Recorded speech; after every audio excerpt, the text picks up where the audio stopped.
to step over.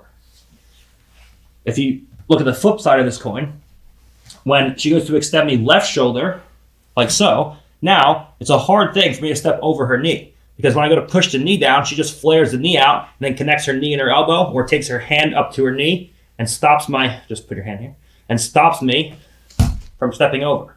So if the knee is flared outwards, away from me, and I go to hit that step over and shove the leg down, it's a pretty easy thing for her to stop me. And now, because there's so much space between my knees, she just off balances me left, and I'm in ashigarami. But what it does do is it makes it easy when she goes to point me in this direction to take my elbow inside my partner's hip. So this is the game that we play from here. So I play a game where if my partner's knee points towards me, it's almost impossible or very difficult to get an elbow inside. Okay, even if it's not that drastic, it's hard for me to use an inside elbow effectively from here. But it's a very easy thing for me to step over.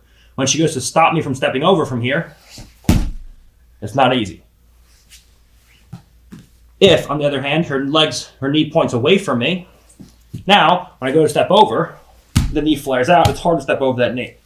But it's an easy thing to take an inside elbow. The second I get an inside elbow, from here, I immediately just take my body and I raise my hips towards my partner's shoulders, like so.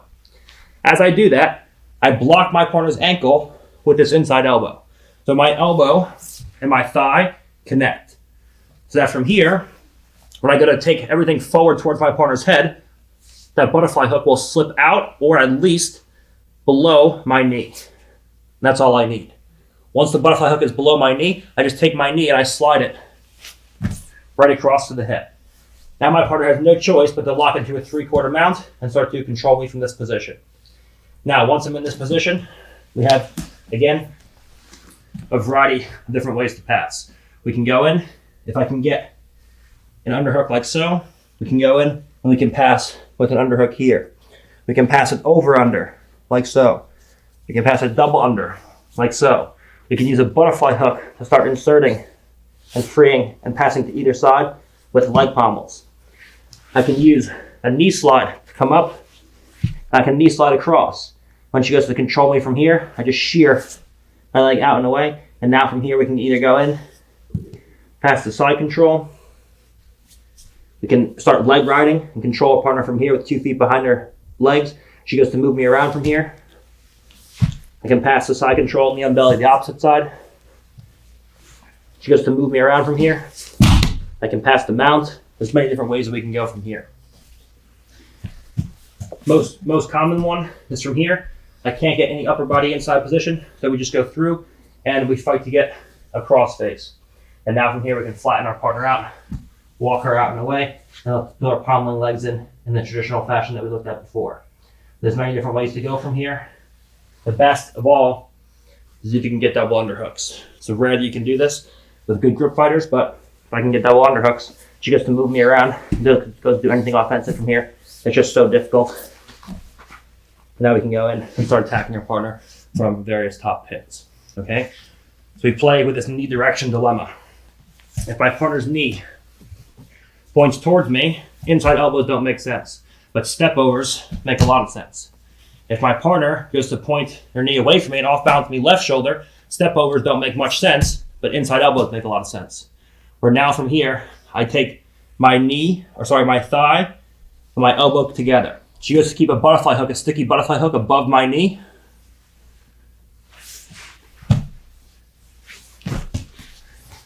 I look to go in and start playing here. Now from here, we can play in various different ways with different hand configurations.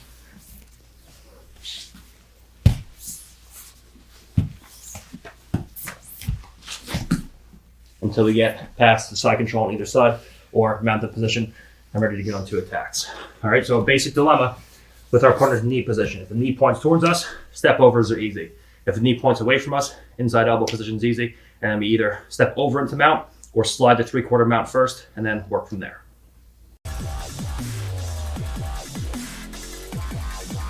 All right, so now another great way that we can beat this butterfly hook from an overback grip. You can also use this when your partner has their own underhook and is looking to attack you. We'll look at that a little bit later.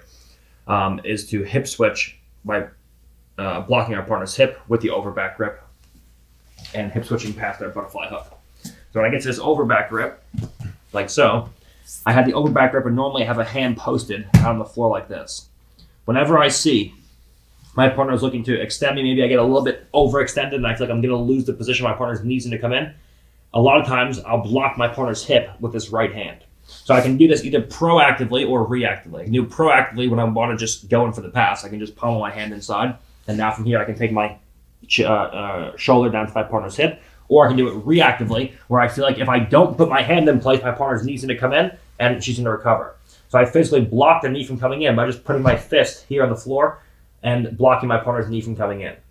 And now, as my partner goes to extend me, I just take my ear down to my partner's hip. I just hit a quick hip switch past my partner's legs. So as she goes to extend me, the hand comes out from the far side. It comes through to the near side. As she goes to extend me, we just go and we hip switch like so, and we put our ear once again down by our partner's far hip. So now when she goes to bring those knees inside, she can't. If she tries to turtle, I can pin my partner's hips, and her coming up to turtle position, if she wants to, will be very labored and slow. That gives me more than enough time to either go into front headlocks from here or go back, or just completely, as she goes to start coming towards me, spin around my partner's body, and then from here, start going into back tacks or pins on the opposite side. So what this will look like is we're over here. That partner has a butterfly hook, and I can do this proactively or reactively. Proactively is when I just take my hand in place, and now from here, she's not even trying to move me around. I just take my ear to my partner's hip, and I hip switch. I can do this reactively, when she goes to extend me, we go in and we hip switch. And I make sure that my ear comes to my partner's hip. If I try to do this with poor head placement, my partner goes to extend me and I go to hip switch, she'll just lift the elbow, and then that'll happen. I'll hip switch and I'll end up out far and away from my partner. So I make sure as my hips come out in this direction, my head moves in the opposite direction down towards my partner's hips. I can't have my head coming this way and my hips coming this way. You end up way too far away from your partner and she can easily recover. So I make sure when I go to hip switch, I have the goal in mind of taking my ear down to my partner's hip, my shoulder down to my partner's hip. So now when she goes to move me around, the hip switch on by, we have that good ear to hip connection, that good shoulder to hip connection, and now when she goes to move from here, it's a pretty easy thing. Start making passes into side control, north-south, and side control on the opposite side, or taking your partner's back, or going to front head, or whatever you choose to do as your partner reacts. But a great way proactively to hip switch if I want to just move past my partner's butterfly hook quickly, or two, if your partner goes to off balance you, you can reactively block the knee from coming in and then hip switch past and go into your attacks after that. All right, so now let's look at quickly going over passing with the reverse underhook.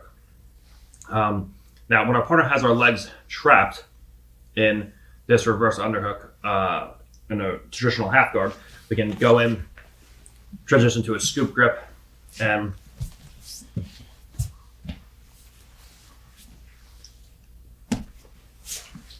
pass like we did before, right?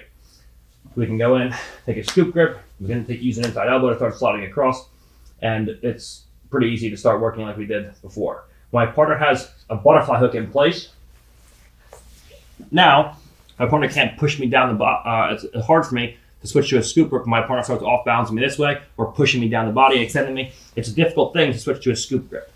So I use the same series I used from the overback grip. I play with the knee direction dilemma. If my partner goes to off balance me towards me, I push the knee down. If she goes to off balance me away, I slide the 3/4 mount. And if my partner's sitting here, I feel like whatever the case is, maybe I'm losing position, maybe I just want to switch to a scoop grip, I go in for a V grip first, I go into a back step. I don't even have to disengage my partner's legs if I don't want to. I use a V grip, I back step, and I just open my knee up. And then from here I switch to a scoop grip, and now you have the same conversion that you have from a traditional half guard, where you make a conversion from a butterfly half guard to a regular half guard, and you play with your same scoop grip series here. So you use the same series that we just looked at. If the knee points towards me, I let her extend, I step over, and now from here, we start beating our partner's legs, and then playing a game from there. If my partner goes to off balance me towards me, and then from here she goes to switch directions, we slide across to the far hip.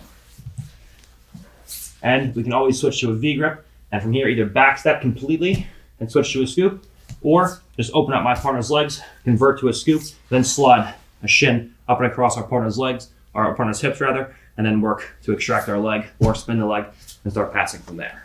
Okay, so if you have a reverse underhook, using the same dilemma with the knee position and a V gripping, you get into a scoop grip to start going into getting chest to chest or passing your partner or going into other various attacks. All right, so now just very quickly, assuming we can't get chest to chest, or we just want to go into other attacks from a butterfly half guard, all the Kimuras and all the Darce setups that we did all remain the same. We should have beat the top leg, and we can start going in for Kimuras and working from there. Now, when we go into these attacks, when we go into these, it's only day two. It's only day two of filming. We're gonna be here for a week. When we go into these attacks, understand that your partner does have more ability to off balance you with this butterfly hook. So when I go to start batting myself into a situation where I go into Darces, I have to make sure that I stay that same staggered leg position. So when she goes to move me around from here, it's not as easy. Or when I start going into Kimura, when she goes to move me around from here, it's not as easy. Okay, so this is super important to have one knee slightly off the floor and that staggered leg position. So just keep that in mind when you're looking to go into attacks. In addition, if at any point I feel like from here, I don't want my partner to have a butterfly hook in anymore, and I feel like I can't clear the butterfly hook, I want to make it maybe a conversion to a different guard, or I want to force my partner into a traditional half guard. At any point, I can V-grip my partner's leg. You can't just step your leg up and try to pummel it out, because then your partner grabs your ankle and enters into your leg. So this is no good. So if at any point I want to look to backstep, I have to go in and post a V-grip on my partner's ankle. And now from here I can post the hand, I can backstep out, and I can put my knee inside, and I can force her into a traditional half guard, or now from here she has to go into a knee shield first, and then maybe she can pommel her leg back in, and we're playing this pommeling battle. But if I want to convert it from a butterfly half guard into a regular half guard, I use a V grip, and I backstep out. And now from here, my partner has to either bring a knee in to regard fully, like so, or if I block a knee, I backstep my block a knee, and I step back into a half guard. She has to bring a knee shield in place, and now we're in a traditional half guard, not a butterfly half guard anymore. In addition to this, she has a butterfly half guard. If I want to look to start clearing my partner's butterfly hook, I can take this lace, people weave their hand through the legs like so, and I can start pummeling my own butterfly hook into place. And now from here, I can look to start turning and pulling the leg free. Where now I can start converting to leg drags.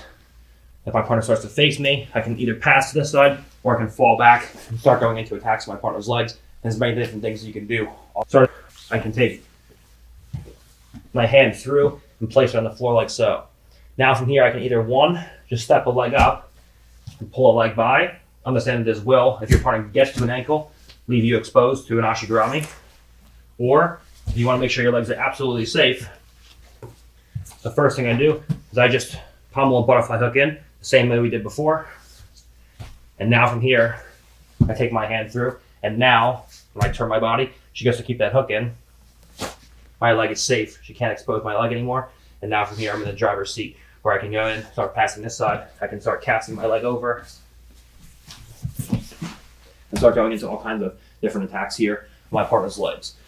So another great way to extract my opponent's leg if I'm not comfortable with this butterfly hook is from here we come in, we pommel our butterfly hook in, and from here she goes to start moving around. We pull the leg through, and now we can start climbing up our partner's body. We can start throwing our leg up and around. We can come through, and she can open the knee. We can sit back and fire our leg through. There's plenty of different things that we can do from here. Okay, so a couple of ways to attack, making sure that if we go for Darce or Kimura, we have good